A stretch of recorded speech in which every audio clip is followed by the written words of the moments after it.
ఇది ప్రజా వేదిక.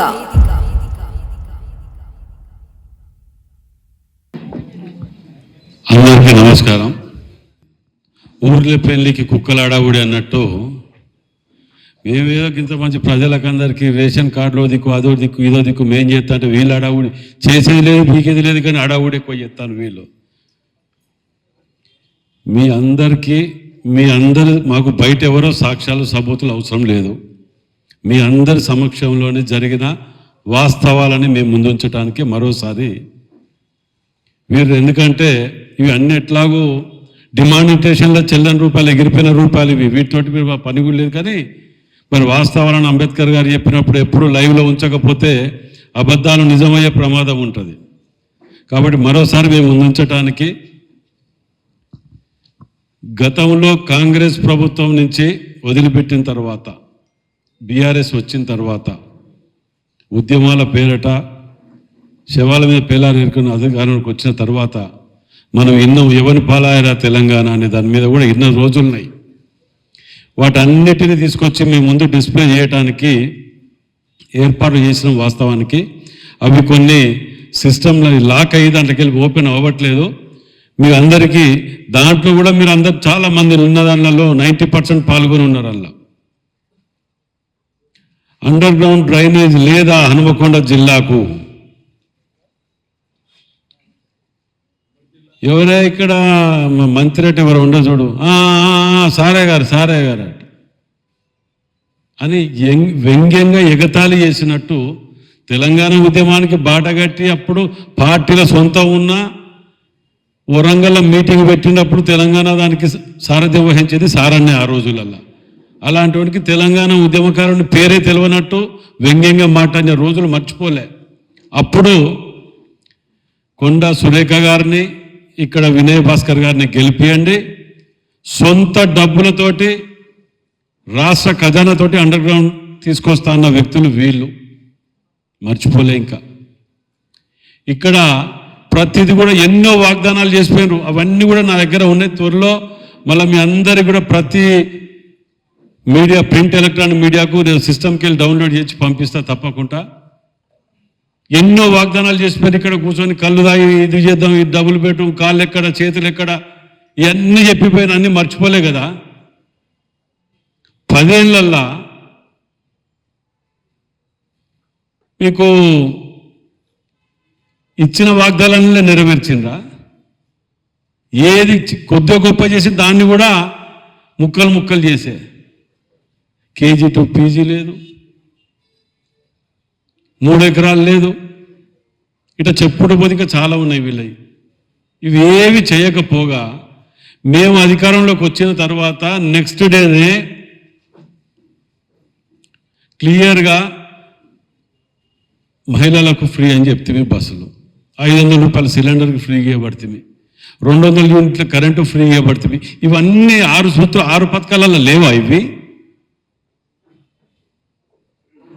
ఇన్ని ఉండగా కూడా సంవత్సర కాలం ఇప్పుడు మళ్ళా ఇప్పుడు వీళ్ళు ఏం చేస్తున్నారు, మేము గ్రామ సభలు పెట్టినాం, గ్రామ సభల కొత్త వాళ్ళని అప్లై చేసుకోమని ఇదేమన్నా చెప్పినామా? మేము ఎక్కడైనా ఇన్ని గ్రామ సభల్లో పాల్గొన్నాం కదా. అందులో అప్పుడు లేని వాళ్ళు ఎవరైనా అరకపరక 1 or 2 మిస్ అయిన వాళ్ళు ఉంటే మళ్ళీ అప్లై చేసుకోండి అని అవకాశం కల్పిస్తానికి ఇస్తే దాన్ని వ్యంగ్యంగా రెచ్చగొట్టుకుంటూ ప్రజలని మళ్ళీ అప్లై చేయాలి, ఎన్నిసార్లు అప్లై చేయాలి? ఓనంటాడు డబుల్ బెడ్రూమ్ ఇప్పుడు ఇన్ని సర్వే చేసుడు అయిపోయింది కదా, మళ్ళీ ఏంటిది? మేము క్లుప్తంగా క్లియర్గా చెప్పడం జరిగింది. అయిన లిస్టులని ఎవరైతే అర్హులు ఉన్నారో వాళ్ళందరినీ తీసుకొచ్చి లిస్టు తయారు చేసి సర్వే అయిపోయాక లిస్టు మేము ముందు పెడుతున్నాం, డిస్ప్లే చేస్తున్నాం, చెక్ చేసుకోండి. రాని వాళ్ళు ఉంటే ఎందుకు రాలేదు, ఏమన్నా ఎక్కువ తక్కువ ఆస్తులుండో, లేకపోతే ట్యాక్స్ ఎక్కువ తక్కువ కట్టి ఉండో, లేకపోతే అర్హత లేకుంటుండో అప్లై చేసుకొని వాళ్ళని పట్టుకొని రాలేదు అని చెప్పి రాదాంతం చేస్తారో వాళ్ళు. ఇలాంటి మంచి సందర్భం ఇది. ఎన్నో ఏళ్ళ తర్వాత మీ ముఖాలకు ఎన్నడో ఒకఆయన మాట్లాడుతుండల్లా, ఓ చెల్లని రూపాయి ఏమంటాడు, 40 లక్షలు ఇచ్చిండట రేషన్ కార్డులు. మొత్తం కలిపి 40,000 ఇవ్వలే నువ్వు, 0.5% ఇవ్వలే. ఎన్నిసార్లు పెడతారు? ఇప్పుడు పెడతారు, ఎలక్షన్లు వస్తాయి కాబట్టి కేవలం వీటి ముందు పెడుతున్నారు అంటున్నారు. ఇప్పుడు ఏదో కనీసం 26వ తారీఖు నాడు రేషన్ కార్డులు రిలీజ్ చేస్తున్నాం మేము, అది కూడా సోయి లేదు, ఇంగిత జ్ఞానం లేదు. మీరు అలా పాల్గొంటే కదా మీకు తెలిసేది. ఎంతసేపు ఏది మంచి పని చేస్తే దాన్ని రెచ్చగొట్టి రాజకీయ లబ్ధి పొందడం అనే ఆలోచన తప్ప మీకు వేరే ఆలోచన ఏమైనా ఉన్నదా? మీరు చేసేదాన్ని ఎట్లా సమర్థించారు? మళ్ళీ కూడా చెప్తున్నా, మీ జీవితంలో మీరు సమర్థించారు అస్సలే. సంవత్సర కాలంలో ఇన్ని మంచి పనులు చేసుకుంటూ వస్తుంటే ఎన్నడూ లేదు కదా. రేపు తెల్లారితే నియోజకవర్గానికి రేషన్ కార్డులు ఇస్తున్నాం. రేపు తెల్లారితే 26వ తారీఖు 26 జనవరి అని చెప్పి 75 ఏళ్ళు పూర్తి చేసుకున్నాం కాబట్టి చేస్తున్నామని కూడా గతంలో చెప్పినాం. ఇక మన ఇక్కడ పెద్ద మనిషి మాట్లాడతాడు ఒక ఆయన, కట్టేసి కొట్టమన్నాడు, కట్టేయమన్నాడు, ఉరికేయమన్నాడు అని.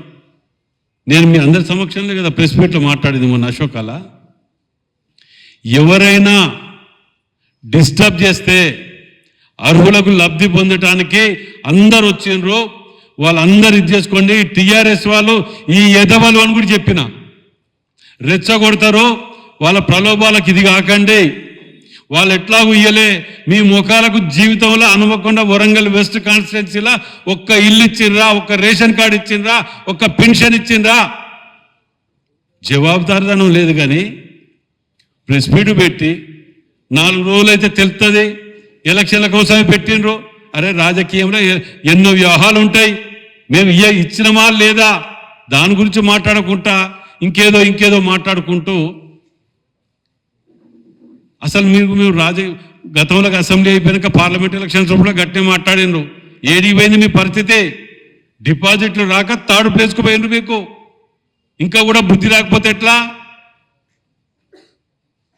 నిన్ననో మొన్ననే ఎక్కడో దొరికిన పాత నోట్లట, ఏది డిమానిటేషన్ కంటే ముందు మెడ్రాసులో ఇక్కడ దొరికిన కుప్పలు కట్టలని చూపించింది టీవీలల్లో.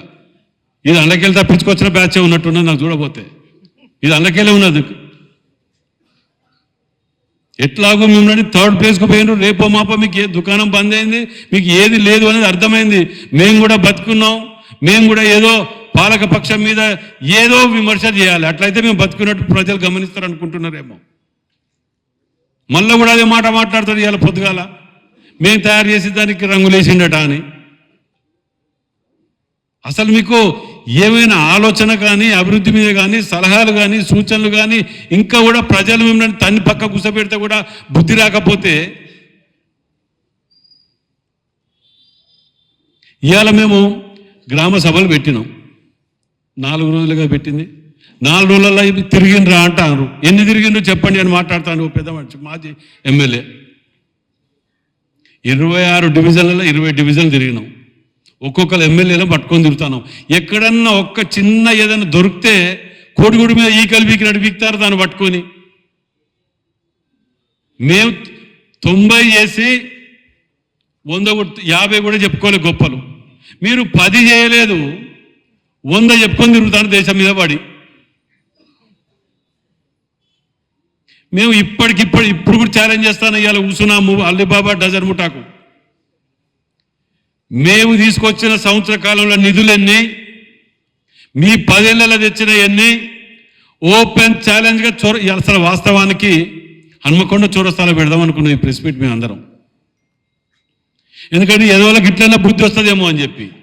ప్రజల అభిప్రాయం మేము ముందే మాట్లాడితే తెలిసిపోద్ది కదా బాగుందా లేదా అనేది.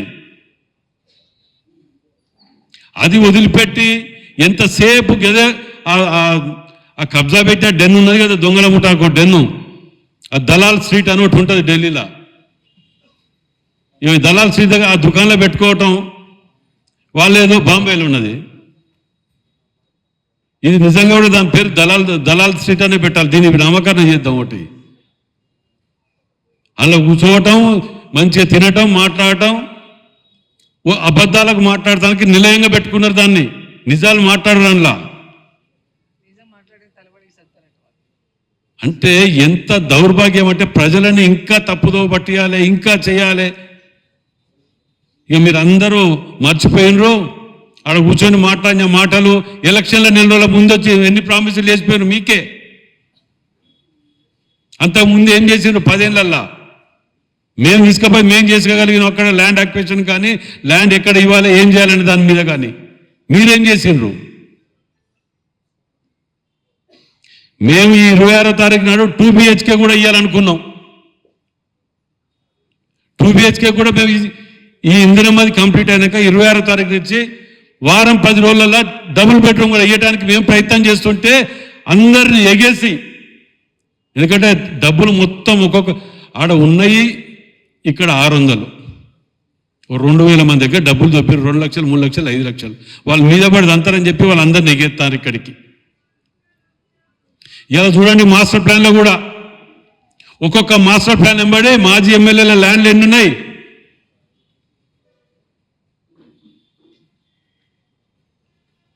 మొన్న వాళ్ళు అడుగుతారు ఇక్కడ టీఆర్ఎస్ వాళ్ళే వచ్చి, సార్ అందరికీ ఎండ్లు ఇవ్వాలి సార్ అన్నారు. మరి మీ 10 ఏళ్ళు ఏం చేసిండ్రా అంటే, సార్ ఇక అవన్నీ ఎందుకు కానీ ఖాళీ జాగాలు ఉన్న వాటి కాడ మాకేమైనా ఇవ్వండి సార్, ఇండ్లు లేని వాళ్ళకు ఖాళీ జాగాలు ఇచ్చి ఇండ్లు ఇవ్వండి సార్ అంటాను. ఇంకా ఖాళీ జాగాలు కూడా మిగిలిన ఇచ్చిర్రా నాయన మీరు అని చెప్పిన, అది కూడా అడిగిన. ఇంకేడ మిగిలిన ఖాళీ జాగాలు మీకు? ఆఖరికి మొన్న మాస్టర్ ప్లాన్లో చూస్తే మాకేమి లేవు, మాపడి బియ్యం లేవు అని చెప్తాడు మన విజయ్ భాస్కర్ గారు. ఇల్లు లేదు నాకు, మాపడి బియ్యం లేవు ఏమనంటే భద్రకళ మారు అంటాడు. మాస్టర్ ప్లాన్లో చూడండి వాళ్ళ కుటుంబాల పేరు మీద ఎన్ని ఎకరాలు ఉన్నాయో పైడిపల్లి దగ్గర. ఇది వాస్తవాలు కాదా అంటే ప్రజలకు తెలియదు, నిద్రపోయిన అనుకుంటారా? ఎన్ని అరాచకాలు, ఒకడు కేసుల గురించి మాట్లాడతాడు. వీళ్ళట నిర్బంధం ఇది చేస్తున్నామట. పిచ్చోడ మేము నిర్బంధం చేస్తే మీరు నయం బ్రిడ్జ్ దానికి ఎందుకు పోదురు? మేము నిర్బంధం చేస్తే బయట ఎందుకు తిరుగుదురు? మీ తీరుగా కేటీఆర్ వస్తాడంటేనే 24 గంటల ముందు అరెస్ట్ చేసి ఇళ్ళలో నిర్బంధం పెట్టి మడికొండ దాంట్లో తీసుకుపోయి పెట్టేది మమ్మల్ని అందరినీ పీటీసీలా. అవన్నీ మర్చిపోయినాం అనుకుంటారు. నిరసన తెలపడానికి అడ్డా తీసేటివి ఇంద్ర పార్క్ దగ్గర. అరే చేసేటి అన్ని చేసినావు, ఉల్టా మేం చేసామని మాట్లాడతాను. ఓ ఎమ్మెల్యేగా ఏకంగా రేషన్ కార్డు కావాలంటే పెట్టుకున్నాడు, అలా చూసిన లిస్టా? అరే వీళ్ళు మనుషుల పశువుల వీళ్ళు ఎట్లా మాట్లాడుతున్నారంటే నిజంగా విచిత్రంగా ఉన్నది చూస్తుంటే. ఎంతసేపు ఇప్పుడు మేము ఇది చాలా పెద్ద ప్రతిష్టాత్మకంగా తీసుకొని ప్రతి అర్హులైన వారికి కాంగ్రెస్ పార్టీ పక్షాన, ఈ ప్రభుత్వ పక్షాన, కుల మతాలకు అతీతంగా, పార్టీలకు అతీతంగా అర్హులైన ప్రతి ఒక్కరికి మేమిస్తుంటే మా దాంట్లోనే ఊళ్ళల్లో కార్యకర్తలు మళ్ళా టీఆర్ఎస్ వాళ్ళు ఇచ్చిన పేర్లే వస్తానని అన్నా అని చెప్పి లొల్లి పెడుతుంటే మేము వాటి పరిష్కారం చేసుకోలేక మేము చేస్తుంటే మొత్తం కాంగ్రెస్ వాళ్ళు పెట్టేసుకున్నారు. మొత్తం కాంగ్రెస్ పెట్టుకోవచ్చు. సిగ్గు అనిపిస్తలేదు వీళ్ళకు. ఆడపాతాడపడిన లొల్లి చేస్తానంటే కూడా వాళ్ళు ఇచ్చిన 5-10 మందికి ఇచ్చిన దళిత బంధువు లేకపోతే అదో ఏదో 2-3 ఇచ్చిన వాళ్ళు ఉన్నాయి కదా, ఆ ఊరికో ఒకరిద్దరికి ఇస్తారు, వాళ్ళు వచ్చి నిరసన తెలపడం తప్ప వాళ్ళు ఎంబటి వాడు మిగిలినోడు కూడా లేడు. ఒక్కొక్కడు అసలు నిజంగా కూడా చెప్పి ఆస్తి వస్తున్నది. అరే ప్రతి ప్రెస్ మీట్లో ఇదే చెప్తున్నాను మనకు కూడా అనిపిస్తుండొచ్చు. కానీ ఈ పద్ధతి మార్చుకోకపోతే నన్ను నిన్న ఏం చేసింది తెలుసా? మీ ప్రెస్ మీట్లో మాట్లాడినది ప్రతి ఛానల్లో ఉన్నది. టీఆర్ఎస్ కానీ వీళ్ళు కానీ కావాలని రెచ్చగొడుతున్నారు, మీకు రావాల్సిన సంక్షేమ పథకాలని నోటికాడి కూని చెడగొడతామని చూస్తున్నారు, దయచేసి వాళ్ళని అక్కడనే కట్టేయండి, లబ్ధిదారులకు లబ్ధి పొందే విధంగా వ్యవహరించండి అని చెప్తే, ఎవరైనా రేషన్ కార్డు అడిగితే, ఎవరైనా ఇల్లు అడిగితే కట్టేయమన్నాడు ఎమ్మెల్యే అని చెప్పి దాన్ని కటింగ్ పెట్టించి దాన్ని ట్రోల్ చేస్తారు ఎదవలు. అరే ఇప్పటికైనా బతకరా. పోయిన రోజు సచ్చిన 4 మోస్టోళ్ళు ఉండాలి ఎంబట్టి. మీకు 4 సచ్చినాక మోస్టర్ని కూడా ఎవరు రాకుండా ఆ స్థాయిలో దిగదారిపోతున్నారు మీరు.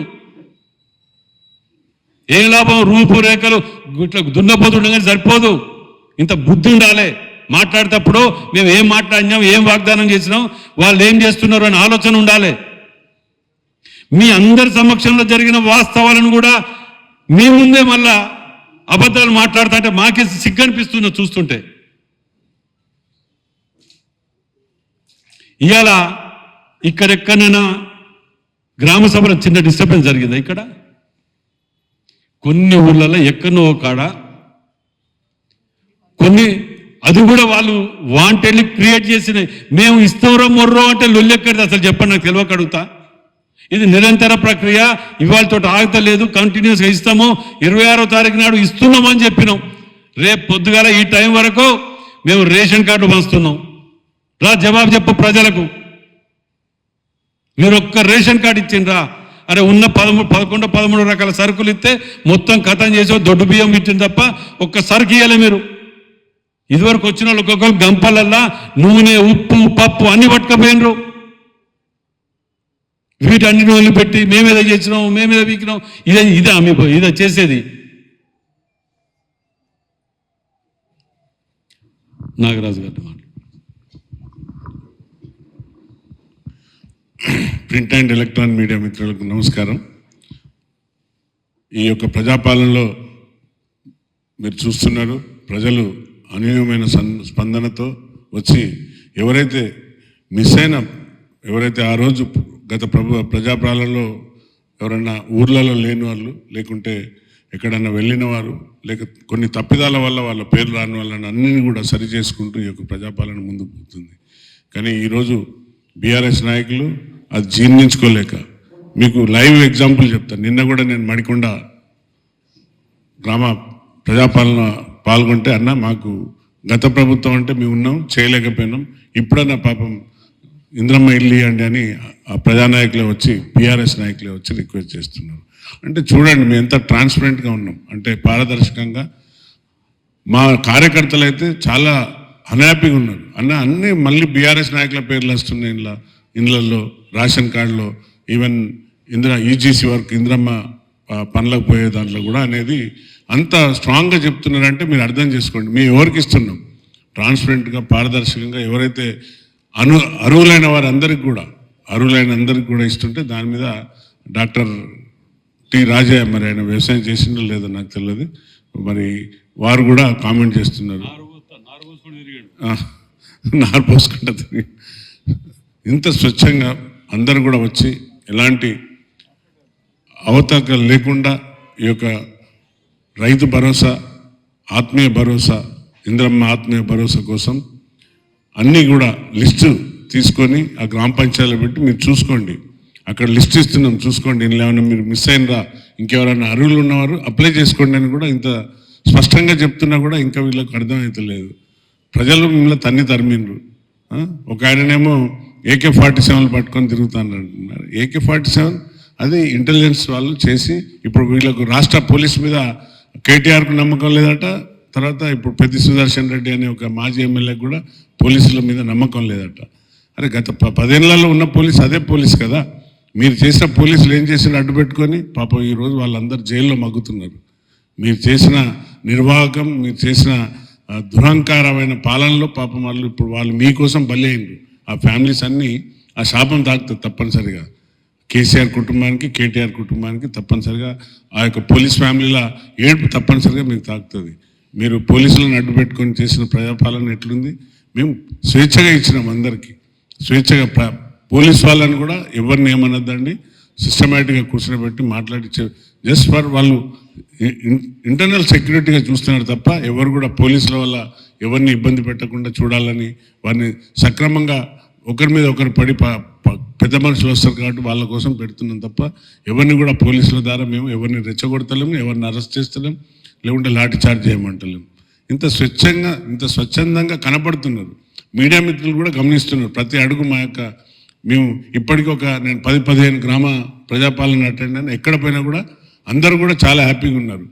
రైతు రుణమాఫీ రాని వాళ్ళకు కూడా మొన్న కూడా నేను గౌరవ ముఖ్యమంత్రి గారి దగ్గర పోయి, లాస్ట్ ఆయన దావోస్ పోక ముందు పోయి, అన్న పెగడపల్లి సొసైటీలో రైతులకు రాలేదంటే దాన్ని మళ్ళీ మొత్తం పరీక్షించి అక్కడ ఒక అధికారి చేసిన తప్పిదానికి అతన్ని సస్పెండ్ చేసిండు. ఆ రైతులకు కూడా 11 కోట్లు మొన్న టోకెన్ నెంబర్ వచ్చింది. ఇంత మేము రైతుల కోసం, ప్రజల కోసం పనిచేస్తున్నాం. ఇంద్రమ్మ ఇల్లు ఇవ్వడానికి సిద్ధంగా ఉన్నాం, జాబ్ కార్డు ఇవ్వడానికి సిద్ధంగా ఉన్నాం. రేషన్ కార్డు కోసం అయితే పాపం అల్లాడిపోయినారు. 10 ఏళ్ళు రేషన్ కార్డులు లేక, ఇండ్లు లేక ఎదురు చూసిన ప్రజలు ఈరోజు చాలా వాళ్ళ కళ్ళల్లో ఆనందం. రేపు మేము 26వ తారీఖు రోజు కొన్ని గ్రామాలను, కొన్ని మండలాలను, ప్రతి గ్రామంలో కొన్ని శాంపిల్గా తీసుకొని మీ అందరికి కూడా మీ సమక్షంలో ఇవ్వబోతున్నాం. అవి చూడండి ఎవరికి వచ్చినాయి, నిరుపేదలకు వస్తున్నాయా, లేకుంటే కాంగ్రెస్ కార్యకర్తలకు వస్తున్నాయా, లేకుంటే మా బంధువులకు వస్తున్నాయా, లేకుంటే ఇంకేమన్నా మేము మా ఏమంటారు మాకు షాడో ఎమ్మెల్యేస్ వాళ్ళకి ఇస్తున్నామో చూడండి. ఇట్లా ఈ విధంగా పుకారాలు లేపి మా యొక్క ప్రభుత్వాన్ని అబాసుపాలు చేస్తున్నారు. మేము స్వచ్ఛందంగా ప్రజల కోసం పనిచేస్తున్నాం. ఈరోజు తెలంగాణ వచ్చిన కాంగ్రెస్ పాలన వచ్చినాక తెలంగాణలో ఏదైతే మాట ఇచ్చినామో ఆ మాట మీద నిలబడి పనిచేస్తున్నాం. మేము అందరం ఎమ్మెల్యేలు కూడా సమిష్టిగా పనిచేస్తూ మీరు చూసిండ్రు. ఆల్రెడీ మన ఎయిర్పోర్ట్ కోసం భూసేకరణ మొదలైంది. ఇక్కడ రైల్వే కోచ్ ఫ్యాక్టరీ కూడా స్టార్ట్ అయింది. నిన్న మడికొండలు కూడా మేము మాకు ఈ యొక్క ఏదైతే డంపింగ్ యార్డ్ వల్ల మేము అందరం నష్టపోతున్నామంటే కూడా దాన్ని కూడా గౌరవ ముఖ్యమంత్రి గారు ఆ రోజు నిండు సభలో మాట ఇచ్చిండ్రు. దాన్ని వేరే ప్రాంతానికి తరలించేదానికి ఒక టెక్నికల్ టీంను కూడా పంపించిండ్రు. దానిపైన సర్వే అవుతుంది. దాన్ని అక్కడి డంపింగ్ యార్డ్ని అక్కడి తీసి ఒక ఎలక్ట్రిసిటీ ప్రొడ్యూస్ చేసే విధంగా కొత్త టెక్నాలజీతోని ఈ డంపింగ్ యార్డ్ని కూడా షిఫ్ట్ చేయబోతున్నామని చెప్తున్నాము. అయినా కూడా వీళ్ళకు కనువిప్పు అయితలేదు. ఎంతసేపు ఈ రాబోయే ఎలక్షన్ల కోసం ఇప్పుడు మేము గ్రామ సభలు పెట్టినామని ఒక అబద్ధ ప్రచారం, అసత్య ప్రచారం చేస్తున్నారు. మీరు చూస్తున్నారు కదా వాళ్ళ యొక్క యాక్షన్లు, ఓవర్ యాక్షన్లు. అక్కడ ఒక పక్కకు కౌశిక్ రెడ్డి అని ఇంకో ఎమ్మెల్యే ఉన్నాడు. వారి చేసే దురాగతాలు చూడండి ఏ విధంగా ఉన్నాయి. మేము ఇంత అందరికీ కూడా అందుబాటులో ఉంటూ 24/7 అందరికీ అందుబాటులో ఉంటూ ప్రతి ఒక్క పని చేసుకుంటూ వస్తున్నాం. ఎంతసేపు రైతులను మోసం చేస్తున్నామని, రైతులకు ఇచ్చే రుణమాఫీ ఇస్తలేమని అన్ని అసత్య ప్రచారాలు చేస్తున్నారు. ఆ కళ్ళల్లో ఆనందం చూడండి. వారికి బోనస్ పడ్డాక ఒక్కొక్క రైతులు రైతు భరోసా కంటే ఈ యొక్క వడ్లకు ఇచ్చేది కరెక్ట్ ఇవ్వండి బోనస్ అని కూడా రైతులు కూడా వారు హర్షం వ్యక్తం చేస్తున్నారు. ఒకసారి గ్రామాలకు రాండి మాతోని. ఎవరైతే రాని వాళ్ళు ఉన్నారో వారి కోసం మేము పనిచేస్తున్నాం. కొన్ని టెక్నికల్ వల్ల బ్యాంకులో కేవైసీ సరిగా లేకుండా ఆధార్ కార్డు నెంబర్ తప్పుండి బ్యాంకుకు సరైన వారు దాన్ని రెన్యువల్ చేసుకోక కొంతమంది రైతులు పాపం తెలియక చేసుకున్న వాటికి అవి తప్పిదాల వల్ల రాకపోయినందుకు ప్రభుత్వాన్ని నిందిస్తున్నారు. ప్రభుత్వం తప్పనిసరిగా రైతు పక్షపాతి. కాంగ్రెస్ ప్రభుత్వం అంటేనే రైతును కాపాడుకున్న ప్రభుత్వం. ఆ పాపం ఆ రైతు మొన్న చనిపోయిన ఆదిలాబాద్లో మాకు చాలా వారి పట్ల సానుభూతి ఉంది. దానిపైన విచారణ చేపట్టారు. తప్పనిసరిగా దానిపైన ఏం జరగాలో అది ఆ చర్యలు తీసుకోవడం జరుగుతుంది. రైతులను కాపాడుకునే ప్రభుత్వం కాంగ్రెస్ ప్రభుత్వం. ఉచిత కరెంట్ ఇచ్చినాం, దాన్ని కూడా మీరు వక్రీకరిస్తున్నారు. రండి, మీరు తండాలకు రండి నాతోని. వర్ధనపేట గ్రామాలలో అన్ని తండాలకు పోయి ఏ గ్రామాలలో వారు 200 ఉచిత కరెంటు పొందుతుందా లేదా, ఇది మరి ఇంద్రమ్మ పథకంలో ఉందా లేదా మీరే చెప్పాలి. మోసమైన పథకాలు ఇచ్చినామని కామెంట్ చేస్తున్నారు. మోసమైనవి కాదు, అన్నీ కూడా ఒక్కొక్కటి. ఈ యొక్క రాష్ట్రాన్ని సర్వనాశనం పట్టించిన కాంగ్రెస్ ప్రభుత్వం వచ్చినాక బీఆర్ఎస్ ప్రభుత్వం చేసిన నష్టాలను, కష్టాలను అన్నీ ఒక్కొక్కటి అధిగమించుకుంటూ ప్రతి నెల జీతం ఇవ్వలేని దుర్గమైన పరిస్థితిలో ఇప్పుడు నెల జీతం ఫస్ట్కి ఇచ్చేటట్టు ప్రతి ఒక్కరికి అన్ని చేసుకుంటూ వస్తున్నాయి. గొప్పగా చేస్తున్న సేవ చేస్తున్నాం. మేము తప్పనిసరిగా ప్రజలలో ఉంటాం. ఇది ఏదో ఎలక్షన్ కోసం కాదు చేసేది. తప్పనిసరిగా ఎవరైతే ఇందిరమ్మ ఇల్లు అర్హులు ఉన్నవారు, అలాగే రైతు భరోసా, ఆత్మీయ భరోసా, ఇందిరమ్మ ఆత్మీయ భరోసా ప్రతి అయిన అర్హులైన వారికి ఇచ్చేదానికి రేషన్ కార్డులు ప్రతి ఒక్కరికి కూడా ఇచ్చేదానికి సిద్ధంగా ఉంది. దీనిపైన ప్రజలను తప్పుదోవ పట్టించడానికి ఈరోజు బీఆర్ఎస్ నాయకులు ఒక మీటింగ్ పెట్టి దుష్ప్రచారం చేస్తున్నారు. ప్రజలు ఇంకా వచ్చే రోజులలో తప్పనిసరిగా మీకు బుద్ధి చెప్తారని తెలియజేస్తూ జై హింద్. న్యాయం వైపు నిలబడే గలం గంగా ప్రవాహం. For latest updates subscribe to Zee News. ఇది ప్రజా వేదిక.